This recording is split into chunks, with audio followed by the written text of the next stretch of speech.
Rex! Toy Story 2 Buzz Lightyear to the Rescue is one of the best PS1 platformers. It feels weird saying that because this is a movie tie-in and Buzz looks like he knows your deepest, darkest secrets, but it's true. And unlike some of the other games I've covered on this channel, you can play this one right now on PS4 or PS5 without jumping through hoops. You'll even be able to play it on other platforms thanks to the retro Roundup collection, which might be out or not depending on when you see this video. Toy Story 2 Buzz Lightyear to the Rescue was first released on 16th of November 1999 to coincide with the movie, which came out a few days later for general audiences. It had versions on the PS1, N64, Dreamcast, PC and Mac, with the Dreamcast and PC versions technically being the best, but we're looking at the PS1 version today because it's most readily available. So who crafted this classic game? Well, it was none other than Traveller's Tales, the company behind almost every LEGO game under the sun, Crash Bandicoot The Wrath of Cortex and Crash Twinsanity to name a few. They also developed A Bug's Life for the PS1, N64 and PC, which is apparently similar in structure and style to Toy Story 2, although I haven't played it myself. Traveller's Tales used A Bug's Life as the basic foundation for Toy Story 2, and both have similar collectathon formats. And when I say collectathon, what I really mean is Super Mario 64. This game is Mario 64, but toys.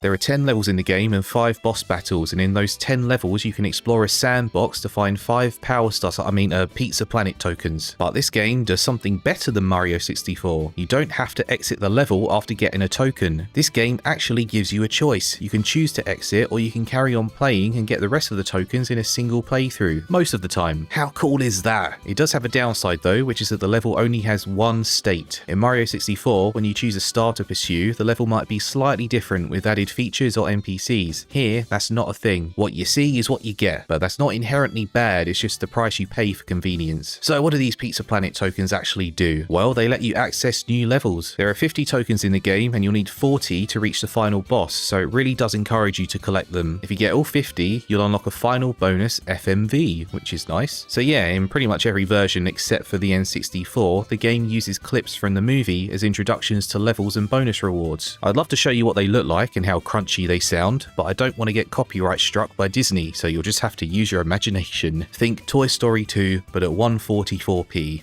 Thing is, if your only experience with Toy Story 2 is this game, you're going to be a bit confused. One of the levels, Al Spaceland, starts with the second Buzz fighting our Buzz, but then you play as our Buzz in the level and you can fight that second Buzz in a space buggy. Finishing the level shows how our Buzz gets left behind, but there's no sign of the second Buzz. The next level, Elevator Hop, shows the second Buzz with the other toys, but there's no mention of the fact that he's an imposter, and when you play as him in the level, there's no difference in gameplay. So a kid playing this without watching the movie would probably get a little bit lost, especially after the next level, Al's Penthouse, when you suddenly see the two Buzzes together before fighting Zurg with no explanation. To be honest, I'm not sure why you'd play this game without watching the movie, but I needed to point that out just in case. Also, how the heck does Buzz have a working laser here? It's shown in the movies and even in one of the FMV clips here that the laser doesn't work as a weapon, so why can we demolish other toys with it? I'm aware that it would be a much more boring game otherwise, and that I'm thinking way too much about it, but I can't help it. This is just the sort of person I am.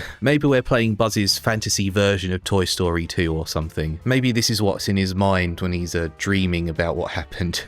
Anyway, look at this level select screen. It's made to look like an Etch-a-Sketch drawing, but with an extra dash of colour. That's a really cool detail. The first level is set in Andy's house and you can explore so much of it, from the attic to the basement. What I love about this game is the scale. They absolutely nailed the experience being a toy surrounded by household objects that are 10 times the size. And at the same time, the level design is really tight, with great platforming sections that feel intentional as well as authentic to the world of Toy Story. You'll be clambering up open drawers and shelves, hanging off light fixtures and bouncing off furniture to reach higher vantage points, and the game does a good job of guiding you in each direction. Look at this bit in Al's penthouse where you can flood the bathroom to different heights of water. This blew my mind as a kid and it's still awesome now. And speaking of water, these streams coming out of the gutters in alleys and gullies always fascinated me for some reason. There's just something about them that's soothing to look at. Anyway, scattered around these sandboxes are different characters from the Toy Story movies, like Ham, who will give you a token in exchange for 50 coins. Coins are everywhere and there's more more than 50 in total in each level, so you shouldn't have too much trouble collecting them. In my opinion, it feels more forgiving than collecting 100 coins in Mario 64. There's also one timed challenge per level, like racing RC around the garage. That's how we say garage in the UK. He's not so tough. They're not all races though. Sometimes a character will challenge Buzz to find a certain number of objects before time runs out, like Slinky does here in the construction yard. There's usually a character looking for 5 of a certain object or toy. Bo Peep in this first level is looking for 5 of her sheep, so you need to scale the level to find them. They can be at the end of pretty tricky platforming sections, so it's always fun to track them down. Another Pizza Planet token is more of a mystery and varies depending on the level. In Andy's house, it's sitting at the end of a platforming section in the basement, but in the construction yard, it's a reward for mixing paint into the right colours. By the way, this is what helped me learn about primary and secondary colours as a kid, so thank you very much Toy Story 2 on the PS1. Each level has a boss that will drop a token once defeated, like the tin robot here in Andy's house. Bosses can be defeated with either Buzz's weapons or his spin attack. I actually kept forgetting about the spin attack until later in the game, so remember that it is there, and it is useful against enemies that can't be destroyed with a laser. Rex is in each level as a guide, so if you don't know where a character is or what to do, you can talk to him and he will let you know.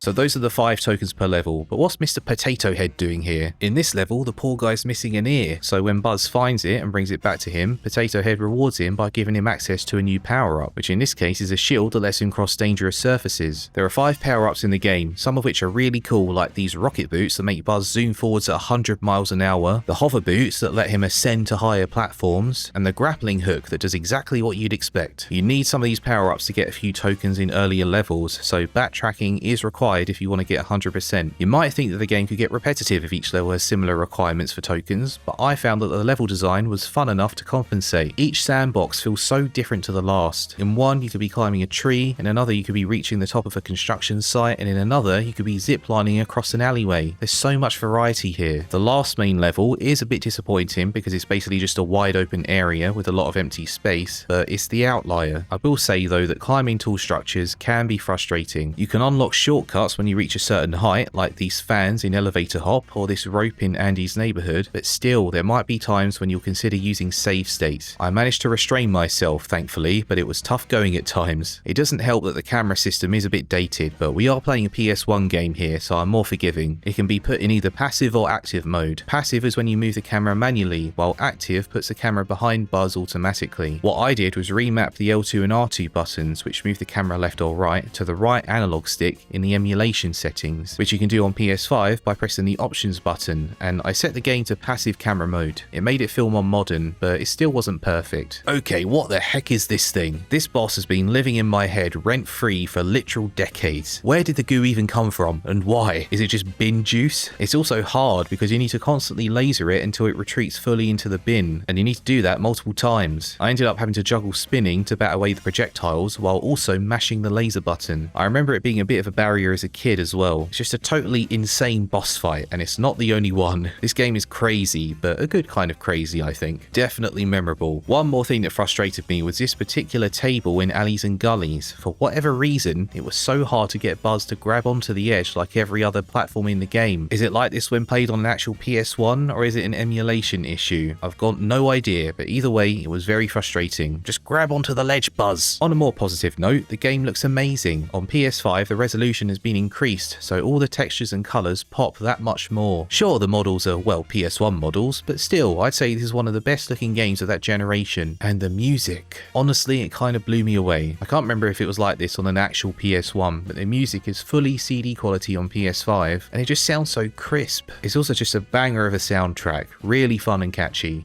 One thing I do want to talk about is how the North American and European versions differ. Because European households tended to have 50Hz TVs in the PS1 generation, rather than 60Hz TVs like the US, games were changed from 60Hz to 50Hz for the European market. So that means that games ran at 50 FPS or 25 FPS instead of 60 FPS or 30 FPS. But because the game logic was so often tied to frame rate, it meant that games ran slower unless they were specifically optimized like the original Crash Bandicoot trilogy. trilogy. European TVs also had higher vertical resolutions, so games that weren't optimized usually had black borders on the top and bottom. Toy Story 2 was partly optimized for Europe with smaller black borders, but the gameplay speed was not optimized, so it plays 17% slower than the US version. If you want to play this game on PS5, you'll have two choices, the NTSC version or the PAL version. NTSC is American and PAL is European. The PAL version does have another difference as well. You see these Mexican bandits in the NTSC version? They were changed to blonde gunslingers in the PAL version due to complaints that the original design was too stereotypical. The original design was based on caricatures from the Western movie genre, because that's what Woody's Roundup is based on, but they are offensive stereotypes, and so Disney said they would change the model in future releases of the game. The PAL version came out later than the NTSC version, so that's where it was changed. Like I said, you can play both the NTSC and the PAL versions on PS5, and you can probably play them in Retro Roundup too, so it's up to you what you play, but I recommend the NTSC version for the higher frame rate.